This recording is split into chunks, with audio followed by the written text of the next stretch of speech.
हमारे खास मेहमान हैं जवाहरलाल नेहरू से यूनिवर्सिटी से प्रोफेसर स्वरण सिंह हमारे साथ जुड़े हैं। डॉक्टर स्वरण सिंह, आपका बहुत बहुत स्वागत है। बातचीत की बात कही जा रही है कि रूस और यूक्रेन के बीच में बातचीत होगी। आपको लगता है कि इस बातचीत से क्या कोई वाकई में हल निकल आएगा, इसके बावजूद कि हम जानते हैं कि यूक्रेन किस चीज पर अड़ा हुआ है और रशिया भी किस चीज पर अड़ा है? धन्यवाद नीलू। सबसे पहले तो इतने तनाव के युद्ध के माहौल में बातचीत होना अपने आप में अच्छा संकेत है, पर किसी भी हालात में बातचीत से एक या दो बार बात करने से उसका हल निकलेगा, ये शायद बहुत ज्यादा गलत होगा ये सोचना। इससे बातचीत आगे कैसे होगी इस पर पहले वो लोग बात करेंगे आपस में कि किन विषयों पर बात हो सकती है, दोनों तरफ से क्या अपेक्षा है एक दूसरे से। पर जमीन पे आप देखें तो आज राष्ट्रपति पुतिन नहीं बल्कि राष्ट्रपति जेलेंस्की ये कह रहे हैं रूस की सेना से कि आप हथियार डाल दें। 2 दिन पहले तक बिल्कुल हम सोच रहे थे कि रूस कह रहा है यूक्रेन के सैनिकों से कि सत्ता पलट दें और हथियार डाल दें। तो ये जो मनोबल है यूक्रेन के राष्ट्रपति का, उनकी सेना का और उनके आम लोगों का वहां, और जब भी आपने ये शायद एक बार कहा था कि संप्रभुता पर जब चोट आती है किसी देश की तो फिर शायद मनोबल अपने आप अलग नजर आता है, और जो एक तरह से प्रोफेशनल आर्म फोर्सेस हैं उनका मनोबल थोड़ा अलग होता है। आज न केवल राष्ट्रपति जेलेंस्की ये कह रहे हैं कि रूस के सैनिक हथियार डाल दें, वो कह रहे हैं कि आज ही हमें जल्द से जल्द यूरोपियन यूनियन की सदस्यता भी चाहिए, जो कि पहले वो 2024 में उसकी बात कर रहे थे। तो ये एक तरह से चाहे वो उसको आप सूचना का युद्ध समझें, साइकोलॉजिकल वॉरफेयर समझें, ये भी बड़ा अहम है कि दोनों तरफ से ये कोशिश हो रही है कि अपना पलड़ा भारी दिखाया जाए। पर इस वक्त मुझे लगता है कि कम से कम जो सूचनाएं हमारे तक भारत में पहुंच रही हैं उससे लग रहा है कि रूस को जो है वो एस्केलेशन ज्यादा बढ़ाना पड़ रहा है।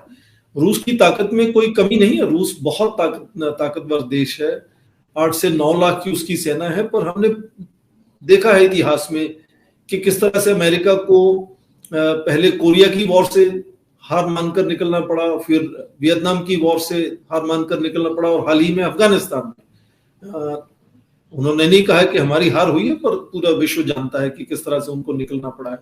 तो बहुत बड़ी शक्ति होना अपने आप में सक्षमता या क्षमता नहीं देता कि आप उतना ज्यादा हिंसा अपने युद्ध में इस्तेमाल कर सकें। तो लेकिन प्रोफेसर स्वरण सिंह, जो ये न्यूक्लियर हाई अलर्ट की बात कही जा रही है राष्ट्रपति पुतिन द्वारा कि देखिए हमने न्यूक्लियर हाई अलर्ट पर रखा है अपने देश को, इसके क्या मायने हैं? क्या परमाणु युद्ध भी एक तरीके से हो सकता है? इसको कैसे समझेंगे?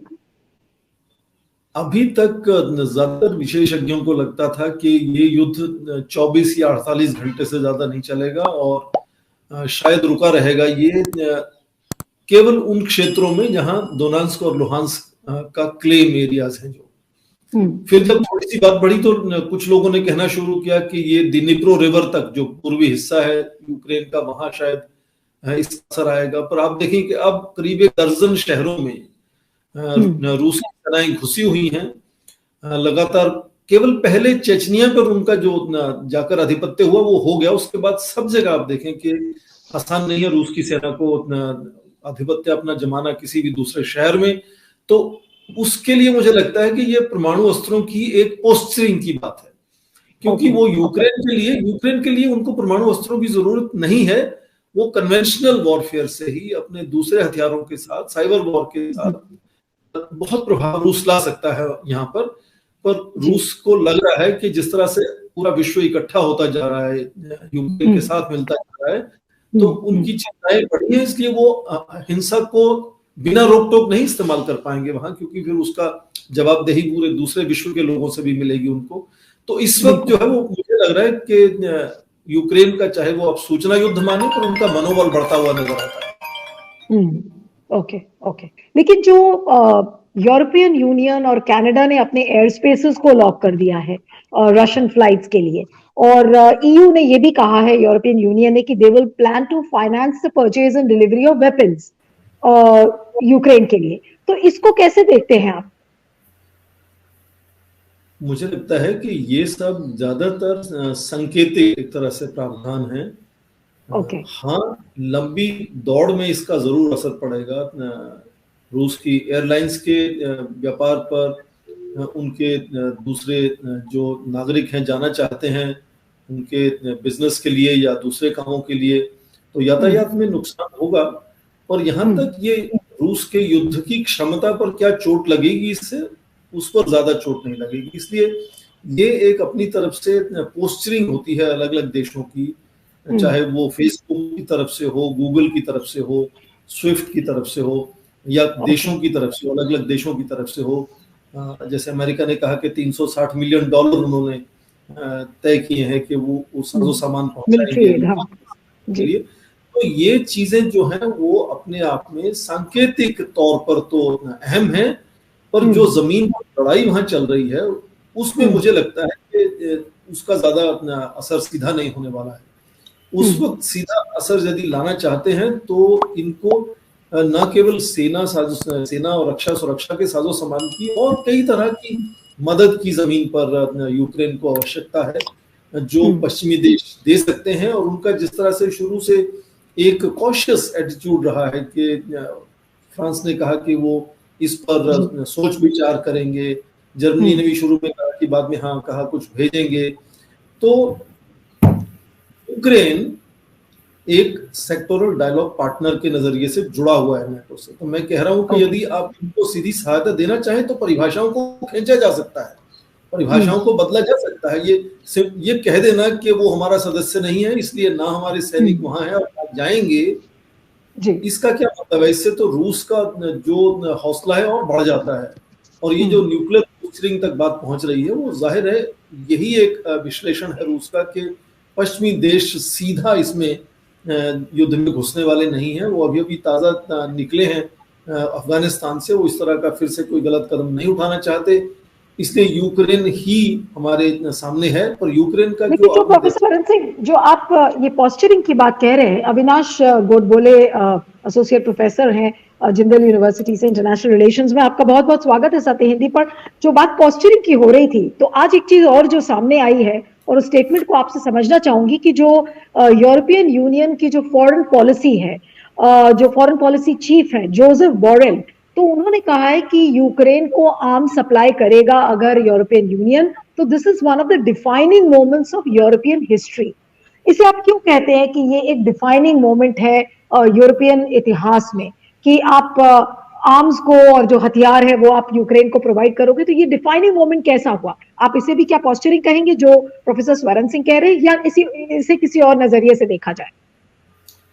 अब जो बातें कही जा रही हैं, आज बातचीत में क्या कुछ निकल कर आएगा, और रशिया अपने जो डिमांड्स हैं उनको कैसे रखेगा, जो पूरे जो विश्व की को जो उत्साह मतलब जानकारी जानना चाहती है कि क्या होगा इस बातचीत में, और क्या ये सिर्फ आज की बातचीत होगी या भी कई दौर की इसमें बातचीत चलेगी, और क्या और चीजें एस्केलेट करेंगी?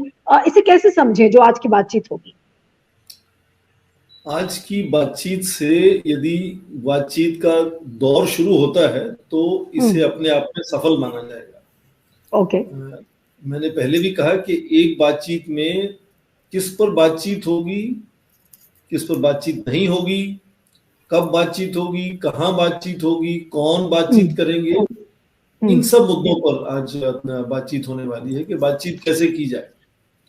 फिर उसके बाद यदि बातचीत लंबे दौर तक चलती है तो हो सकता है कि दोनों तरफ का रुझान धीरे धीरे बाहर आम जनता को भी पता चलेगा कि किस तरह की बातचीत चल रही है। जो स्वरण सिंह, जो लोकेशन की बात कही जा रही थी कि भाई बेलारूस में नहीं होगी बातचीत, अब बेलारूसियन बॉर्डर पर ही बातचीत हो रही है, तो क्या इससे दोनों तरफ का क्लाइम डाउन एक तरीके से मानेंगे हम, कि दोनों तरफ थोड़ा सा नरम हुए हैं और एक बीच का रास्ता कहीं निकालने की कोशिश की गई? देखिए, बॉर्डर जो है वो एक तरह से नो मैन्स लैंड होता है, वो ना बेलारूस में है और ना ही यूक्रेन में है, वो सीमा पर उन्होंने कहा है कि वहां पर बातचीत होगी।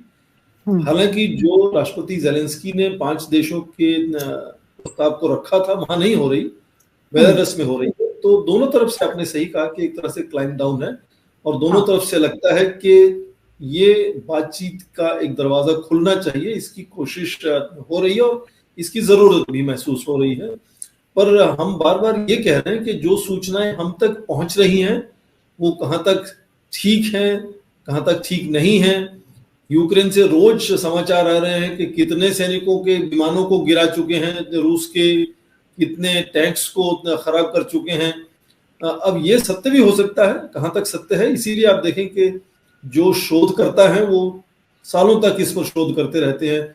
डॉक्यूमेंट्स देखेंगे बाद में जब उनके पास सहूलियत होगी डॉक्यूमेंट्स देखने की, तो इस वक्त तो वो सूचना युद्ध का हिस्सा हो सकते हैं।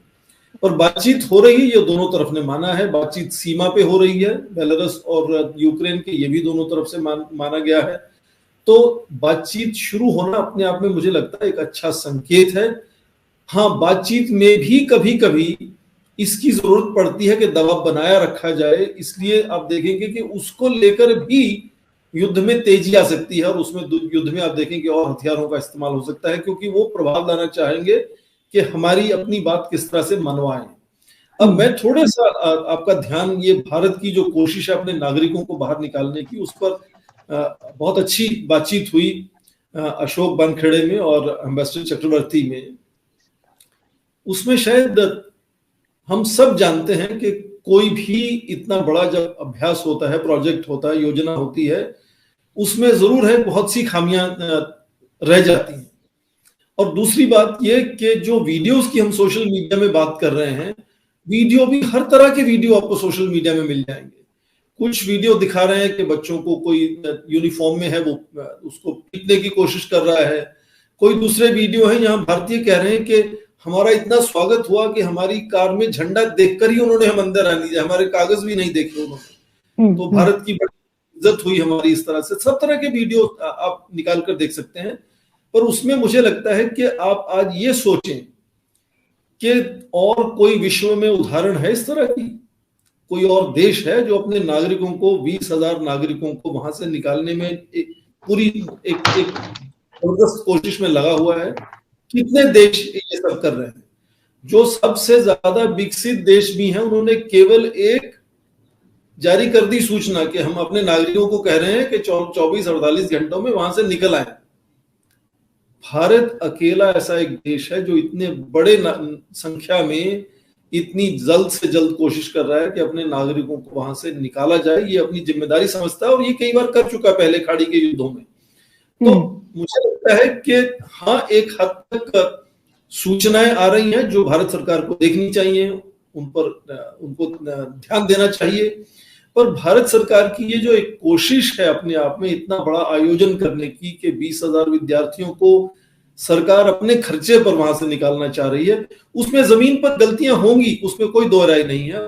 पेशेंस भी कभी कम होता है, थक जाते हैं काम करने वाले लोग, कभी गलत फहमी होती है, गलत सूचना मिलती है, ये सब उसका हिस्सा है। पर अपने आप में इतना बड़ा एक आयोजन है कि 20,000 यदि भारत के लोग वहां फंसे हुए हैं तो उनको निकाला जाए। मुझे लगता है कि ये अपने आप में सराहनीय है, और ये पहली बार नहीं हो रहा, मैं ये भी कह रहा हूँ। दूसरी बात उसमें आप जोड़ दें, मैं अध्यापक हूं और कुछ लोगों को जानता हूं जो कीव में हैं। वहां लोग ये समझ नहीं रहे थे कि इतना बड़ा खतरा उनके ऊपर आने वाला है। उनका रुझान नहीं था कि हम देश छोड़ के भाग जाएं अभी जल्दी से जल्दी। उनको लग रहा था कि 24-48 घंटे में युद्ध कहीं ना कहीं रुक जाएगा। और भारतीय नागरिक नहीं, आप देखिए पश्चिम की खुफिया एजेंसीज भी यही अनुमान लगाकर बैठी हुई थी कि बस केवल सीमा पर जो उत्तरी क्षेत्र है वहां पर कुछ ना कुछ हो सकता है। और फिर बाद में उन्होंने कहा नहीं, ज्यादा से ज्यादा पूर्वी क्षेत्र में जहां क्लेम लाइन है वहां तक, दोम्बास रीजन में, फिर दोम्बास रीजन से बढ़ाकर कहा कि दिनीप्रो जो नदी है उसके उत्तरी तरफ तक जा सकते हैं। अब ये 12-15 शहरों में इस तरह का लगातार घमासान युद्ध खड़ा रहेगा, चला रहेगा, और यूक्रेन के जो सेना है, लोग हैं, वो उसके सामने खड़े रहेंगे। ये अपेक्षा शायद विश्व में किसी ने की ही नहीं थी। और इसीलिए अब देखो ये परमाणु अस्त्रों की बात भी इसमें जुड़ती जा रही है।